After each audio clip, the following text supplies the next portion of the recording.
Hi, I'm Silas. In September and October 2021, my wife and I took our 2006 Honda Element on a road trip across Canada from Guelph, Ontario to Calgary, Alberta to visit my wife's family. Driving through the States is typically faster, but the borders were closed due to COVID. Staying at campgrounds allowed us to minimize contact with people and enjoy nature along the way. We did the trip in 6 days to give us a generous amount of time to get out of Ontario. Ontario is big. Day 1 was Guelph to Chutes Provincial Park in Massey, Ontario. Day 2 was through Sault Ste. Marie to Agawa Bay Campground in Lake Superior Provincial Park. Day 3 was through Wawa to Sleeping Giant Provincial Park near Thunder Bay. Day 4 was to Rushing River Provincial Park just before Kenora. Day 5 was through Winnipeg, Manitoba to Regina, Saskatchewan at an Airbnb. And then day 6 was our final day to Calgary. We borrowed an extra large Thule Atlantis rooftop box from some friends and used a Thule T2 Pro XTR hitch rack for our bikes. Our first night we got to Chutes Provincial Park after dark, and it was raining and warm that night, and so we had to pretty much get our tarp up in the dark so we could sleep with the windows down. Here's the element under the tarp and our sleeping platform. We had a rough sleep, but it was our first time really sleeping in the element on a trip. When we woke up, we found the waterfalls. We could hear them from our particular campsite, so we knew we were close. It was gray skies and raining, and we were hoping that it would clear up so we wouldn't have to set up in the dark again that evening. Once we passed the Sault, we encountered Lake Superior, and it was glorious.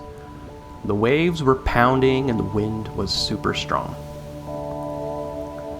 When we arrived at Agawa Bay Campground and found our spot, it was sunset and it was amazing out there. So the first thing we did was go for a walk by the beach and just enjoy the surf and the sunset. We later on ate some udon noodles and relaxed, enjoying the view.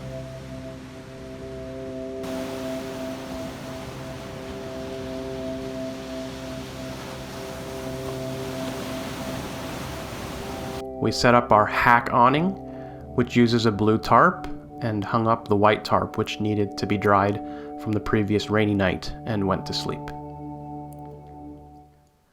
The next morning, we set out with an aim to get to Sleeping Giant before sunset. We've learned that setting up in the middle of the dark is no fun. We basically miss everything that's nice. So for driving mode, we basically folded our mattress in half and stuffed our sheets and stuff into a bag to weigh it down so that the mattress wouldn't flop over. Northern Ontario was really nice. There were a lot of lakes and evergreens. When we arrived within view of the Sleeping Giant, we were so happy. What an amazing view of the Sleeping Giant from our campsite, and no bugs because of a steady breeze. We were super relieved and we enjoyed our dinner.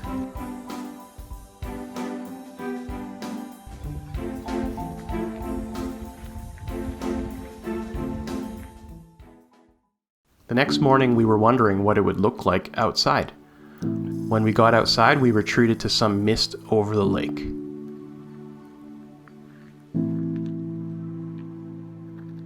We aimed to get to Rushing River before sundown, and we had budgeted enough time to drive out there.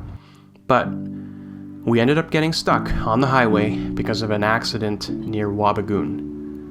The highway was closed for over 12 hours, and the lineup was for over 50 kilometers. For us, we were stopped for about 6 to 8 hours, and so I had to make dinner on the side of the road. And when things finally cleared up at around 10 p.m., we drove the rest of the way to Rushing River, but I totally should have taken a nap when we stopped. It was super dangerous with me being very tired, and there were a lot of impatient drivers and truckers trying to make up for lost time by passing all over the place. We did eventually make it, and and went to bed at around 2 a.m. The next morning we found out that we were parked at a really beautiful campsite with really tall trees, basically on an incline next to a cliff, but we didn't get to explore much as we needed to get driving and keep going. We stopped in Winnipeg and ordered some Chinese takeout, which was absolutely glorious. Driving across Manitoba was a breeze with the 2-lane divided highway and open skies. We stayed at an Airbnb in Regina overnight, and it was really nice to be back in a real bed after 4 nights of sleeping in the element. And then the next morning we were greeted by another clear day of calm driving. Saskatchewan can be pretty beautiful with its flat open plains and dynamic sky, but sometimes it can be pretty boring because there isn't a lot of difference in the scenery. We stopped in Moose Jaw to visit the Canadian Forces base, but nobody was flying because it was the weekend and the snowbirds were performing elsewhere. Sad. The remainder of our drive to Calgary was mostly uneventful. It was clear skies and a great sunset, and when we arrived we were happy to see family when we got there, and so that was a nice end to our trip. Thanks a lot for joining me as I shared a little bit about our trip out from Guelph, Ontario to Calgary, Alberta. That's a picture of what it was like to drive across Canada around mid-September.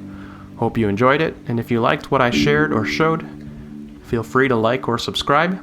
I'll be aiming to make another video of our return trip and some of our adventures in the Rockies as well, but I'm not sure what kind of timeline I have for release. Subscribe to be notified of my next video. Take care. See ya.